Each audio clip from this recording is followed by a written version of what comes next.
trust that you're enough. Like that's really the core of it. I think remembering that and like anchoring that into your system, it takes time. But that like once that starts to like actually become true and you feel it, the way you interact with the world changes. Like you're just you. And that's like such an amazing thing when you can feel that in your body and you're like, wow, I feel safe to like let myself be seen. And there's no fear. And that's really, really exciting.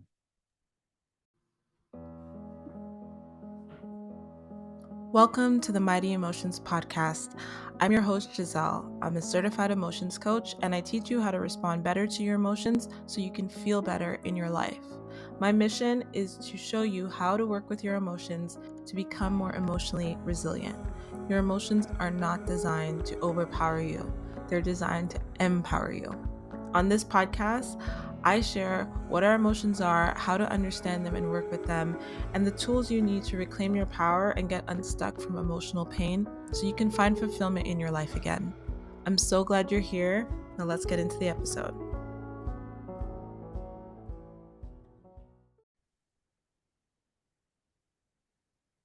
Okay, so we are here for an episode that's going to be really fun. I have a guest with me, Victoria Hopkins, and we're going to be diving into who Victoria is as a human being, first and foremost. Victoria is a self-exploration guide. She is a mentor, a teacher, and an intuitive who's passionate about helping others remember their unique gifts. She is also the host of the Rewild Your Soul podcast, which is a show designed to activate and expand your frequency, community, connection, and storytelling to bridge the gap between the human and divine self. And Victoria is here to talk about her work, but really to share about her experience emotionally on that journey of self-exploration, so that anyone who is listening, who's also on that journey, can know that they're not alone, that we are human, and that there are others who have gone before you who have made it to the other side, or wherever we are now. We'll get into all of that in today's episode. So, Victoria, thank you so much for being here. Please introduce yourself to the listeners. Hey, thank you so much for inviting me to chat. I love having conversations like this. I feel like you did a really great job of introducing me in terms of like the work that I do. I'm also a mom and a wife and a human, really. That's really what I think this conversation is all about, is like bringing the human back into healing and less of the airy fairy fluffy stuff, which is fun to kind of explore, but I think at the core of it we need to remember that we are human and there's so much magic and amazing experience that kind of go along with that human experience. Absolutely. And I'm just grateful that you're willing to be vulnerable, because not many people are comfortable discussing, the nitty-gritty and discussing what it means to be human. So this is such a powerful conversation that we're having. I want to get into like your story a little bit more about how you came to be a self-exploration guide.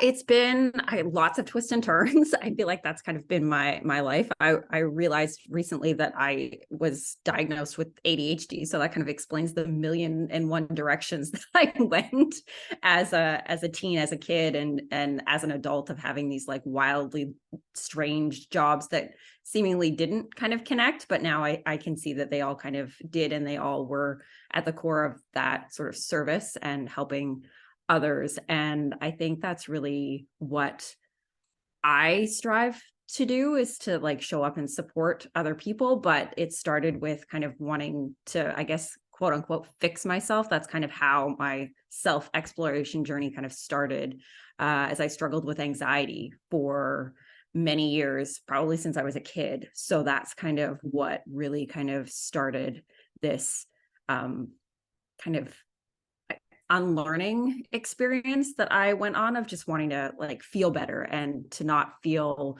so out of control. And I guess really what I would often think of, like, I just want to be normal, but like, what does that even mean? I don't know.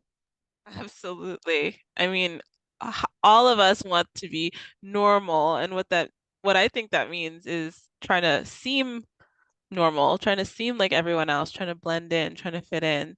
So that's absolutely so common. And talking about your anxiety as a child, looking back now from where you are, like, can you pinpoint what you think brought that on? Is it the ADHD that you've recently been diagnosed with, or what do you think really led to that anxiety, or what made you so anxious?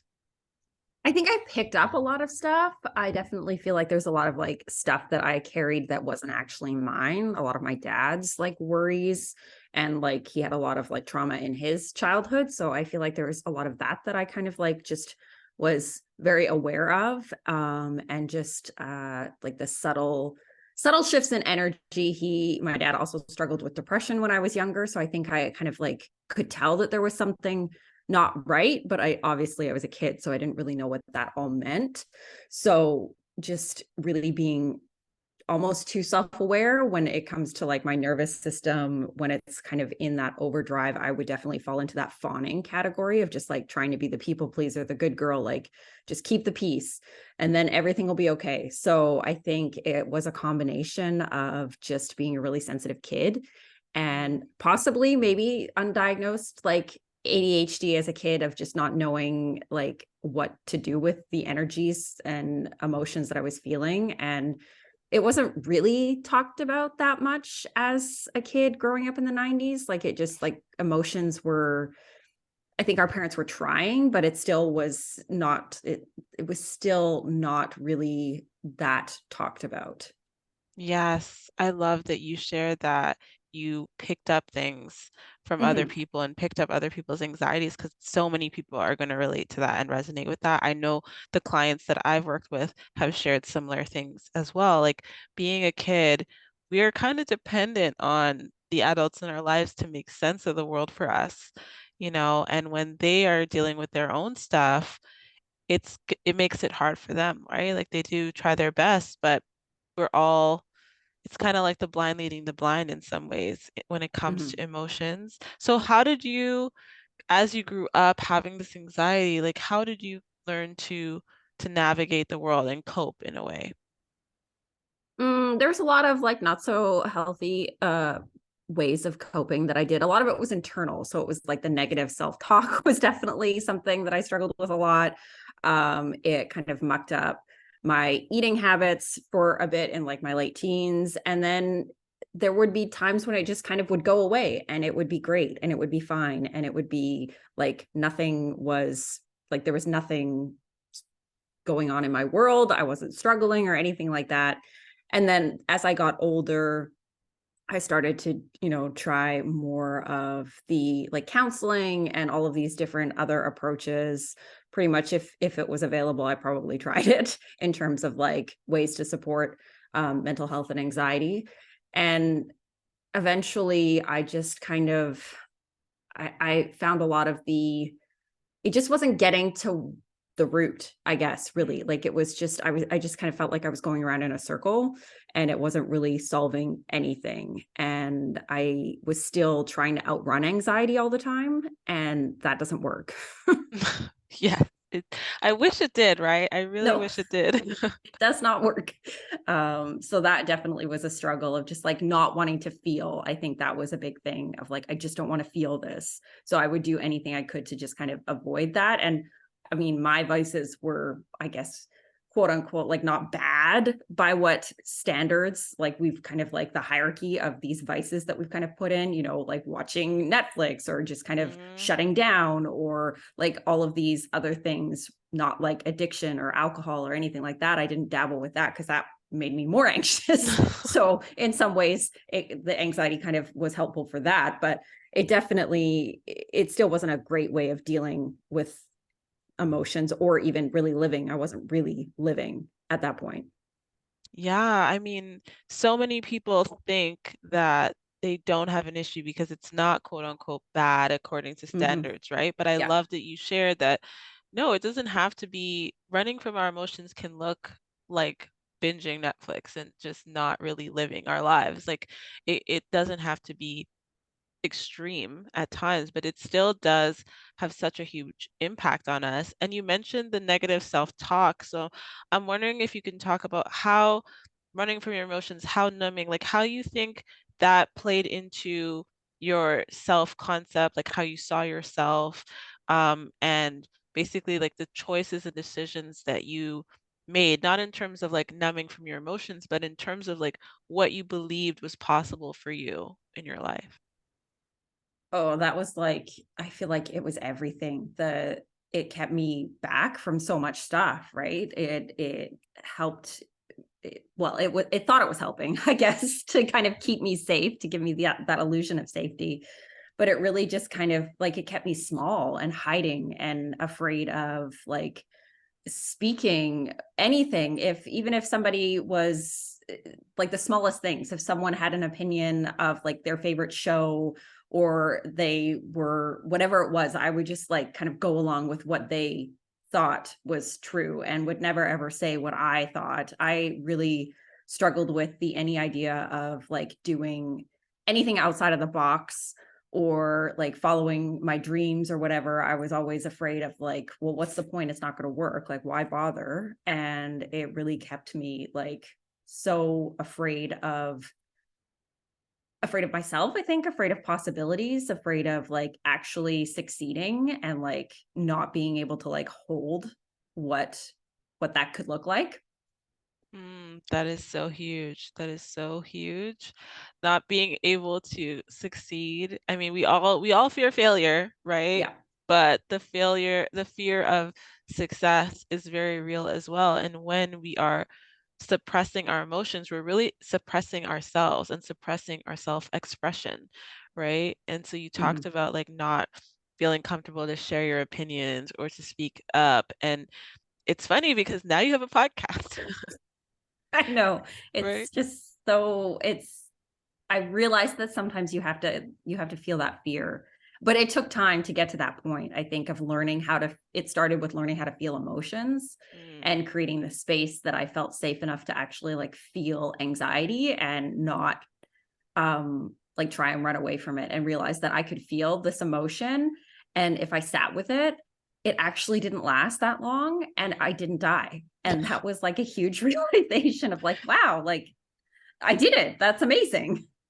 I thank God I'm alive. I'm Yeah. still here. Right? Yes, and that can be such a pivotal moment, that first time when we can experience our emotions fully, because I don't think we realize it's almost like too simple, you Yeah. know? Like we go to all these conventional methods of healing and maybe even some unconventional methods of healing, and there tends to be a lot of ritual and steps involved and processes involved. And then when we actually allow ourselves to just feel it, we're like, that was it? So Oh, true. yes. It's so true. So tell me how your journey was like as you started to work with your emotions. How did things change? Because it can be, I mean, I share my story a lot, and people might think that, oh, it's so great. You just felt your emotions one day and things just got better and better, which in the big picture they did, but it was messy for me. You know, Mhm. the learning curve was messy. So, because I didn't have support, right? We're coaches Yeah. today, so we actually Yeah. can give people that space.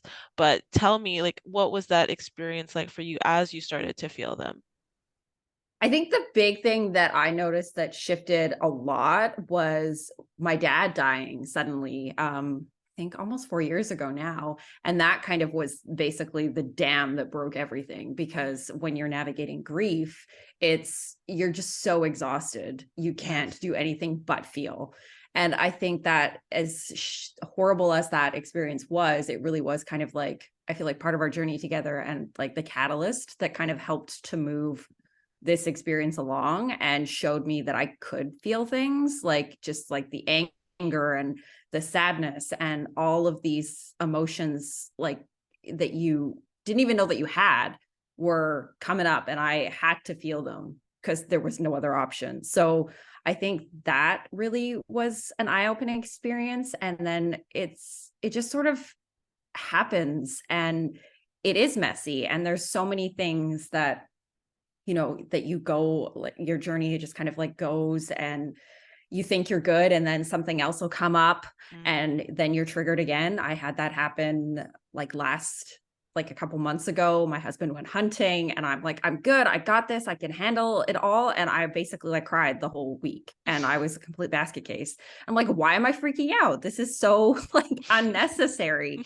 But there was something clearly that was going on. And in the beginning, when that was first starting, I kind of was like, I'm failing at this. I had these high expectations that I was going to like this, I was going to rock it. It was going to be great. And then I realized, wait, like I didn't fail. This was actually showing me that I could hold these emotions, feel all of this stuff, and still like keep, my family going. Like I could do both. And for a long time, I didn't think that I could do both. Oh my gosh, I thank you so much for sharing that because that is life. Like that is living life, right? Is Yeah. doing both and you're living proof that it's possible, not that it's going to feel great, not that it's going to be pleasurable, but it is possible and how we see ourselves on the other side of that shifts, right? It absolutely Mhm. changes. And so would you say that this is like your own journey and your story? Because like I said, I know that we're coaches and we're guides, and typically we end up in this place because of our own story and our own journey. So what would you say has led you to being a self-exploration guide?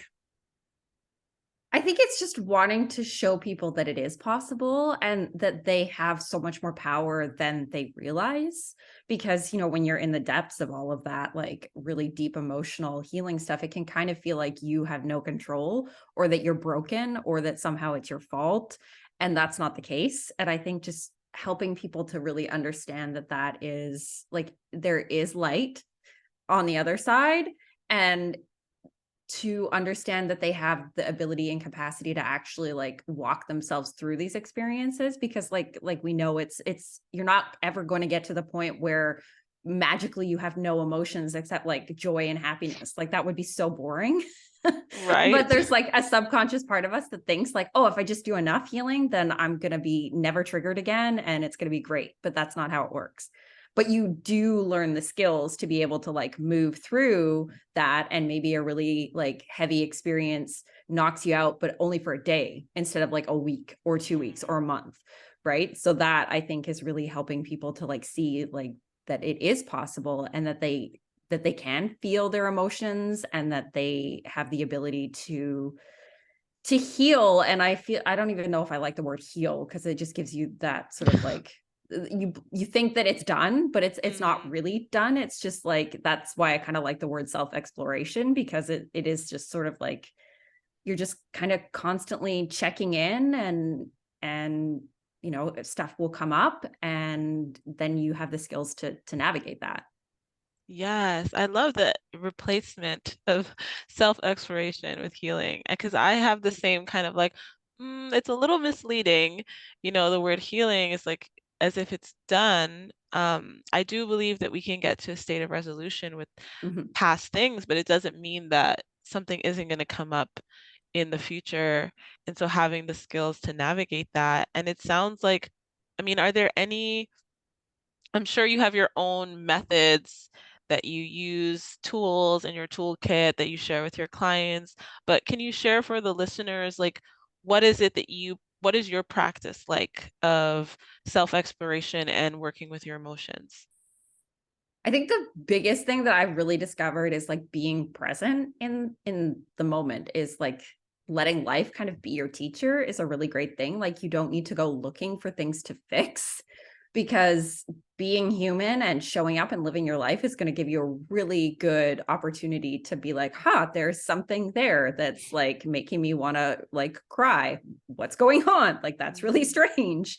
So I think that's a really great way for people to kind of like start to kind of just notice and watch kind of their reactions in situations and not make it mean anything about themselves and just sort of see like if they can start to notice like, oh, when this person says that thing, my stomach really hurts, or like start to get in relationship with their body and like what that's communicating to them. Because I do really believe it starts like the body has to feel safe to hold the emotions and feel things before you can really kind of like go in and actually like really sit with them, because if your like nervous system is freaking out, there's no point in like actually sitting with anger or anxiety, because it's just going to make it so much worse.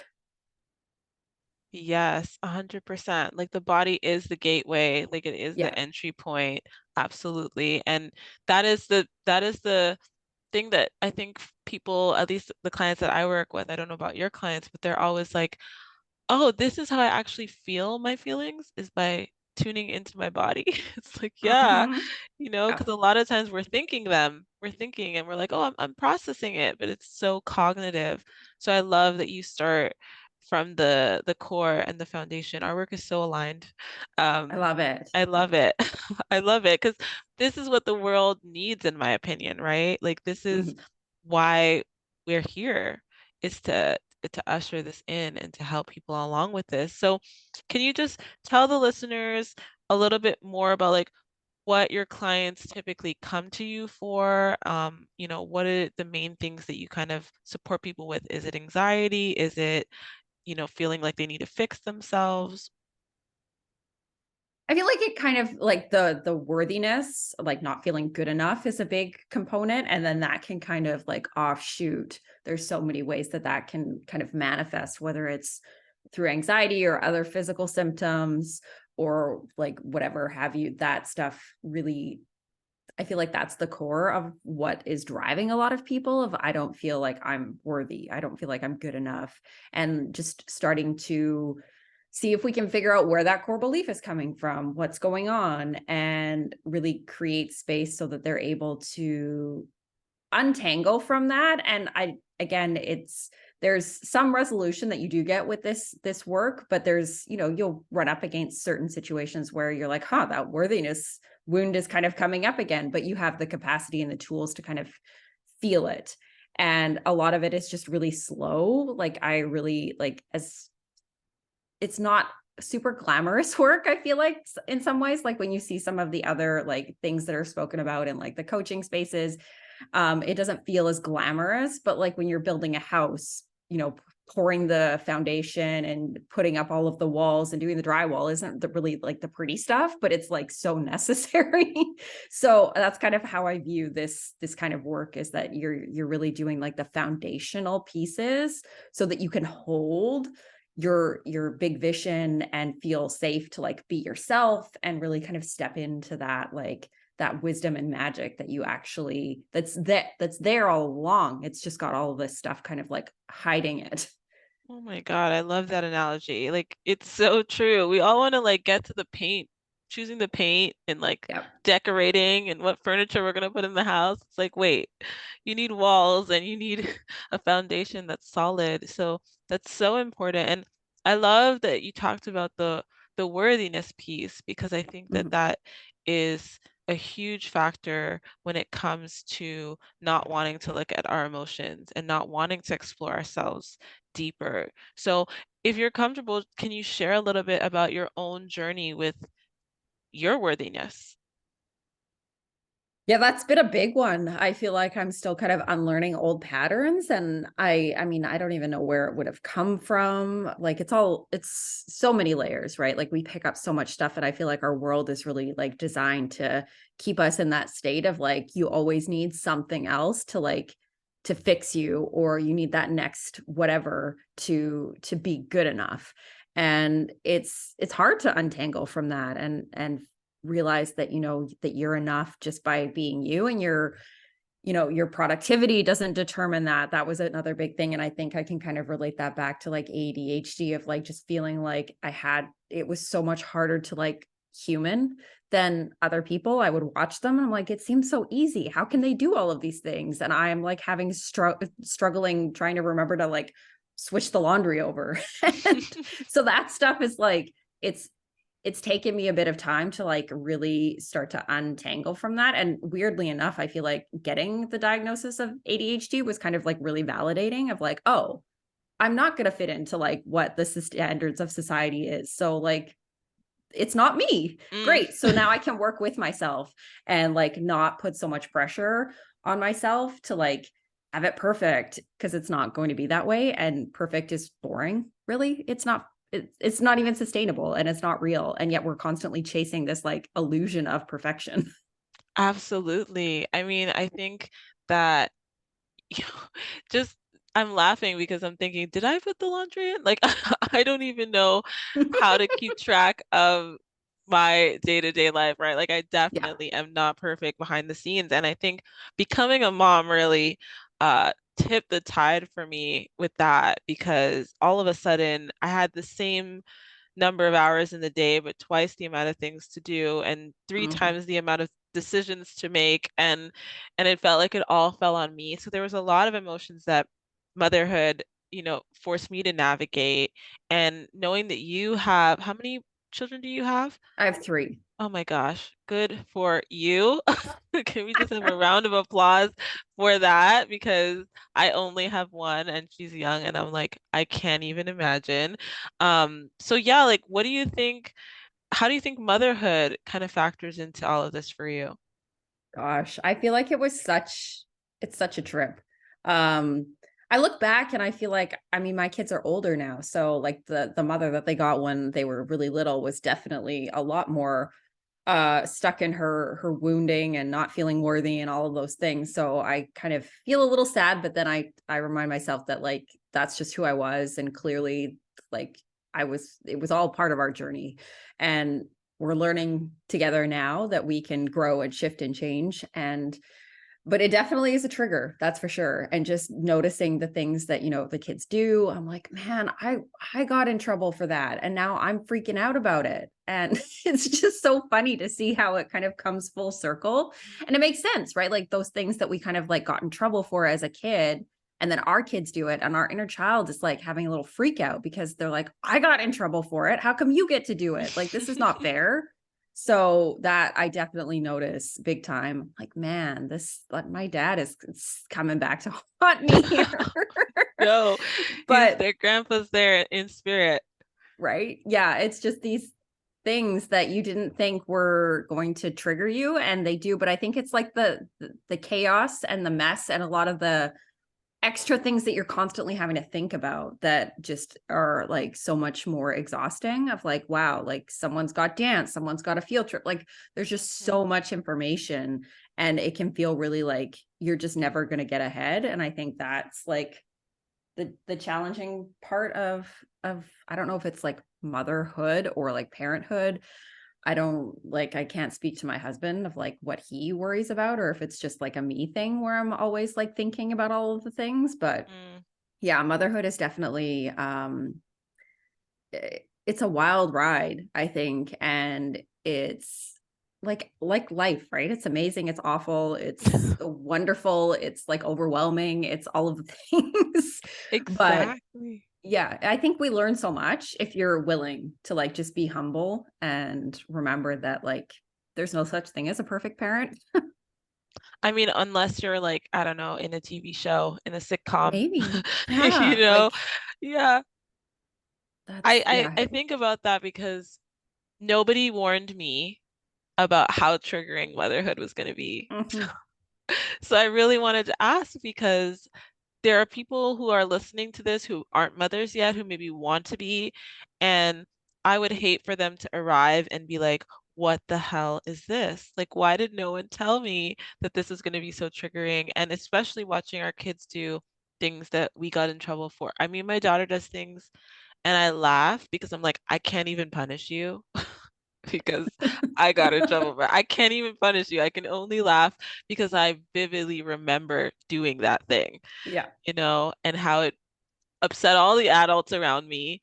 And now I'm on the other side, like, oh, this is funny. So it definitely is that journey of reliving our childhoods in a way. Mm. Not like we're living vicariously through them, but getting a different perspective of what our childhood must have been like, right? Yeah, I feel that. It's Yeah. definitely wild to like think back of like, wait, I was a kid? Like I swore I was just a kid? Like what happened here? All Now of I'm like how an does adult? absolutely. And then, I mean, I'm sure each of your kids has such different personalities and there's different dynamics that play there and their emotions coming up. So like how do you navigate holding space for them? And it doesn't need to look perfect, but just what has that journey been like for you? I think it's really just like, again, like that, the more I can increase my capacity to hold emotions, the more I can hold space for them, and just really trying to like help them kind of name emotions and also be like, it's okay to feel emotions. And it's interesting to see how they all pick up, the ways in which you can navigate emotional experiences in very different ways. And I mean, at the end of the day, you can't really control that. I think that's another thing that I've really tried to remind myself of, like, there's always going to be something that your kid is internalized that you couldn't control, like for whatever reason. And we're just here to help teach them how to navigate that so that they can feel resilient enough to like feel their emotions and be with them. And it's definitely a learning curve. There's some things that I'm like, wow, that's really triggering. I can't handle you right now. I need a break. And thankfully, usually if I'm melting down and can't handle it, my husband can kind of step in, and usually one of us is able to relatively be like a calm parent. Hmm. So, and just, remember sometimes you kind of like, it's not always pretty and you kind of lose it. And then you're like, oh man, that was not the best response here. Like, so like modeling that, I think, is a really good thing for kids to know as well, that like it's not going to be perfect Mm. ever. I mean, sometimes it might feel like, yeah, I nailed it, but other times you're just going to like freak out and you're going to have to apologize because it was not a great response to a situation that probably didn't need that level of meltdown to begin with. I mean, it depends on where you're at and what you're Yeah. dealing with, right? Like I tell people all the time, like our window of tolerance is really diminished if our needs are not met, Hmm. right? And it's so Yeah. hard to get time for ourselves and get our needs met when we do have all these responsibilities.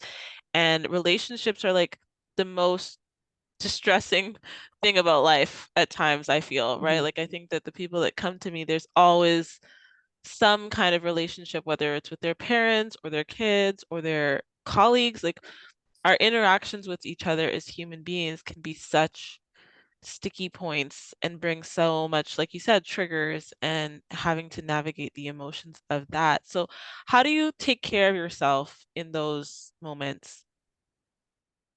I think really trying to make an effort to create that space. I mean, it's easier now that my kids are older. So there is that understanding of like, hey, like I need this time. Like it's okay if I have that time. And just understanding that like I do need more time alone to kind of like come down from life, just with how my energy works. And they're good at understanding that. And I think really recognizing that it's okay if we need that space to like just be alone. I think that's something that we try to foster, of like, hey, if they need that time alone, like that's whatever is going to help them kind of feel more calm is really important. So yeah, it varies, but it's just really, I think, learning how to tune into what your body needs and like honor that and not feel guilty about that too. Like that's another thing, because mom guilt is a big one. Mhm. And then also like trying to like be a business owner working from home, that's another, like that's a whole other layer of stuff.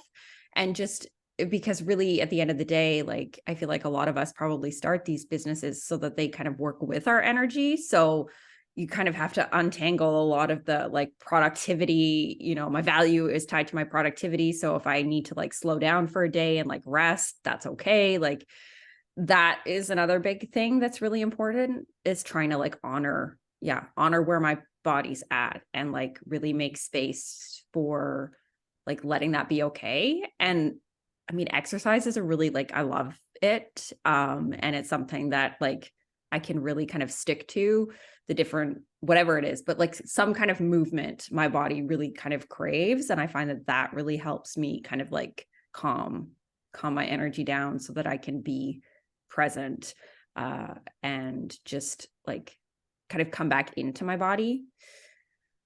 I love that. I booked a Pilates class for tomorrow because I I need it love as it. well.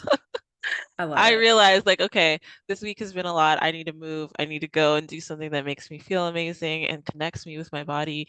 And I do things on a daily basis, but you're right. Exercise is such a great tool, right? Mhm. And there is so much on your plate. I mean, the role of mother and wife and human and business owner, like there's always these things that we juggle, and then the emotions that come up with those things, right? Which is why I wanted to Yeah. have this conversation, because everyone, even if the specific life experience doesn't look the same, whether you're in school and you're juggling school with a job Mhm. or whatever it may be, we can't avoid, the demands that life places on us and the emotions that come up with that.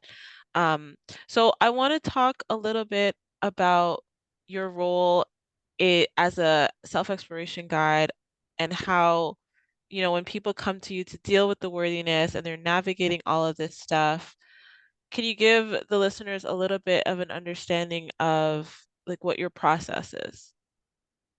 So again, like we talked about a little bit before of like really coming back into the like body, like just kind of getting a read of like what is their life like right now? Like how much capacity do they have to start to like feel their emotions, like what's going on there, like, or do we need to focus on like the body and like creating tools and practices and things that really create the level of safety that they need in order to feel things. So it's going to vary from person to person, but those are kind of like that's the main area that we kind of start with. And I really like to foster like sustainable growth, like slow, sustainable growth that really lasts, right? Like that's what creates the lasting shift. So starting really small, especially if they're kind of new to this work and really starting to like learn what their body is speaking, like learn the language of their body. Like when they're, when anxiety comes up, they start to like tune in and be like, hey, am I hungry? Do I need a nap? Like what's going on here? So we Mm, start with that of just starting to like really observe everything in their life and kind of like notice what's going on, because until you start to like really like notice the sensations and then the emotions and then the thoughts that those things kind of like trigger, it's going to be really hard to figure out like what's going on in the system. And I am currently getting trained in a modality called root cause therapy, which also kind of like taps into like core beliefs and helping to like untangle from those. It's kind of a mix between like hypnosis and NLP as well. So it's just another tool to kind of like bring stuff up to the surface and let you feel your emotions, but it's not going to necessarily, what was I going to say there? Sorry, my brain just kind of like wandered off sometimes. okay. I'll rein it back in. So that modality is a really useful thing to kind of like identify some core beliefs that maybe you didn't realize that you had. A lot of them, Mm, again, are subconscious. And then learning how to like sit with emotion. So again, different practices that we'll bring in. One that I find is a really great one for people if they're like wanting to kind of like push their window of tolerance just a little bit, is like if the emotions, like if they're really like feeling activated or in an emotional state, just kind of like let themselves sit in that, but put a timer on so that they're like they have a window that they're like in it, and then once the timer's off, then they can kind of like feel it but not be completely consumed by it, if that makes mm. sense. I love that technique. Yeah. I do a similar thing with counting, right? It's like Hmm. just giving yourself enough space to experience it but not be totally consumed by it. So I love that. And I've never heard of root cause therapy, but it sounds very aligned, and it sounds like something that can even add to how you're supporting your clients. So that's amazing. And I'm Hmm. sure that it is supporting you as well, because I know that I'm coaching myself on my emotions every single day. Um, so I'm sure that that is something that you're also applying toward yourself. Yeah, 100%. I think it's just like I feel like you have to have walked through some of this stuff in order to kind of like show up and help lead people through it. So, and I mean, really, I think at the core of all of the work that I share is like really putting the power back into clients of like helping them really kind of like untangle from it. And another great thing that we kind of will do is look for the evidence of where it is working, like where in your life are you like showing up and like really like killing it, and like whatever it is, it doesn't matter if it's like super small, like you went to the grocery store and you it was, there was no anxiety, like whatever it is, it doesn't matter, like just like let's build upon the spaces where it is working and kind of like show your mind that it is possible. Absolutely. It's so important to celebrate the wins and celebrate it because, again, it's about holding all of it, right? Like we're Yeah. making space for the uncomfortable emotions, but it's also about learning to embrace the amazing ones, the joyous ones. And so Yeah. that's so incredible, Victoria. And I hope that everyone listening to this can see that behind everyone that's helping others there is a human being who has had to walk that journey and continues to walk that journey and is just doing it intentionally, right? So that they can show Yeah. it for other people. And like you've said many times, it's not about perfection, it's not about being done and being perfect, but it's about being willing to do the self exploration and keep looking at what's showing up and keep learning and getting more and more information about who you are and what you need, right? So I just really appreciate you for showing up today and being vulnerable and sharing your heart with the listeners. And for anyone that is interested in maybe working with you, can you just share a little bit about what your offerings are and how they can get in touch with you? Sure. I assume everything will be linked in the show notes. So I'll Yes, send absolutely. all of that out to you so that they can easily find me. I'm most active on Instagram at Victoria J Hopkins _. And I do have a couple of lower cost mentorship containers. I kind of shifted my prices and dropped them quite a bit because I just felt it felt really exciting to me. To be honest, I really feel excited about this. So there's a couple of different programs from like 1 month to 6 months where people can work one to one. I do have a free mini course called Anchored, and that's all about like sort of introducing you to the nervous system and really like providing some like simple tools and practices for people to kind of weave into their daily life, and working away on a few other things behind the scenes. But that'll always be updated via my Instagram and all of my links that'll be linked in the show notes.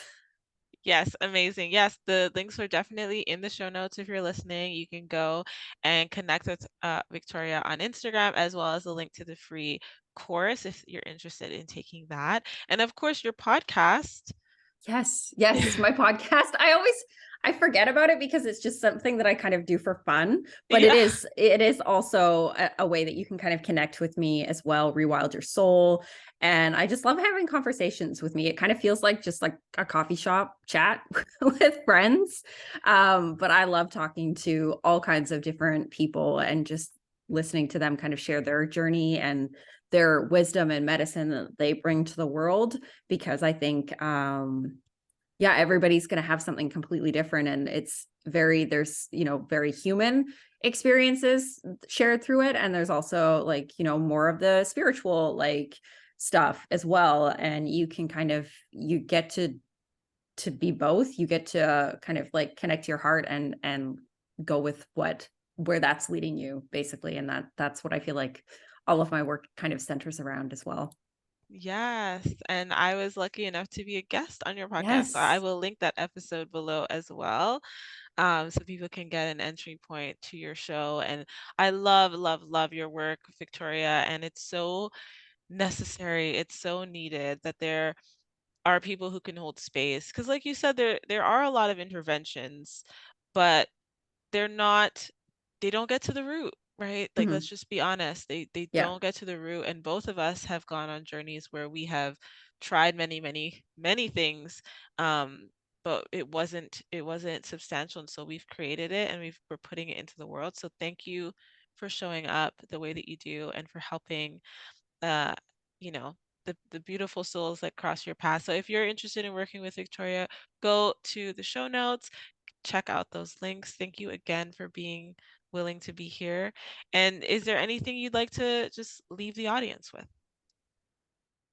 I think really just trust that you're enough. Like that's really the core of it. I think remembering that and like anchoring that into your system, it takes time. But that like once that starts to like actually become true and you feel it, the way you interact with the world changes. Like you're just you. And that's like such an amazing thing when you can feel that in your body and you're like, wow, I feel safe to like let myself be seen. And there's no fear. And that's really, really exciting. I love that. Thank you again, Victoria. And thank you so much for listening to today's episode. Again, head to the show notes for all of the links, and I will see you on another episode. Thank you so much for listening to today's episode. It would mean so much if you could subscribe, leave a review, share with your friends and family, and let me know what you think by going to my Instagram at mighty_emotions and connecting with me and letting me know what you loved about today's episode.